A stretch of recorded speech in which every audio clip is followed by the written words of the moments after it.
അയ്യോ അയ്യോ എന്തൊരു പല്ലുവേദന. എൻ്റെ അമ്മേ, അയ്യോ പല്ല് വേദനിച്ചിട്ട് അയ്യേ. എടാ ടിൻഡു, നീ പോയി പല്ലുവേദനയ്ക്ക് വല്ല മരുന്നും വാങ്ങിച്ചോണ്ട് വാടാ.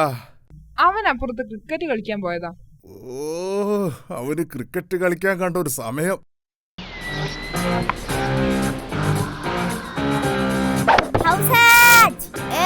ഔട്ടൊന്നുമല്ല, കള്ളക്കളി കള്ളക്കളി, ഔട്ടാണ്. ദേ ഒരു വിക്കറ്റ് വീണത് കണ്ടില്ലേ? ഒരു വിക്കറ്റ് വീണാലൊന്നും ഞാൻ ഔട്ടാവില്ല. 3 വിക്കറ്റും വീണാലേ ഞാൻ ഔട്ടാവും. കഴിഞ്ഞ പ്രാവശ്യം കളിക്കുമ്പോ നിന്റെ 3 വിക്കറ്റും വീണില്ലേ? അപ്പൊ നീ പറഞ്ഞു 6 വിക്കറ്റും വീണാലേ ഔട്ടാവൂന്ന്. മോനെ ചിഞ്ചു, ക്രിക്കറ്റ് കളിയിൽ അങ്ങനെ പല പുതിയ നിയമങ്ങളും വന്നിട്ടുണ്ട്. നിനക്കതൊന്നും മനസ്സിലാക്കാനുള്ള പ്രായമായിട്ടില്ല, കാരണം നീ കുട്ടിയാണ്. ടിൻഡു, ടിൻഡു, എടാ ടിൻഡു.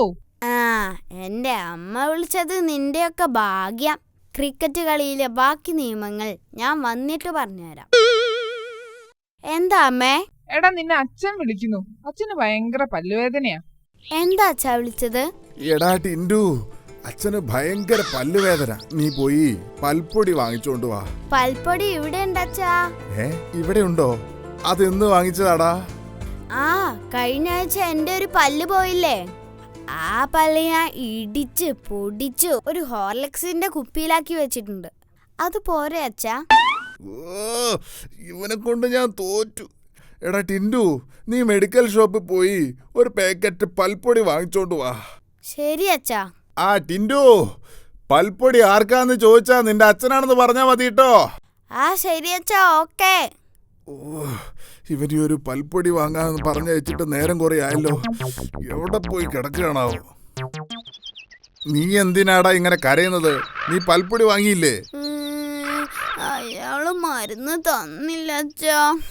മരുന്ന് തന്നില്ല എന്ന് മാത്രല്ല, അയാൾ എന്നെ തല്ലുകയും ചെയ്തു. തല്ലിയോ? എടാ നീ ആ ജംഗ്ഷനിലെ കുമാരന്റെ മെഡിക്കൽ ഷോപ്പിൽ തന്നെയല്ലേ പോയത്? ആ, അവിടെ തന്നെ. ഞാൻ പൽപ്പൊടി വേണമെന്ന് പറഞ്ഞു.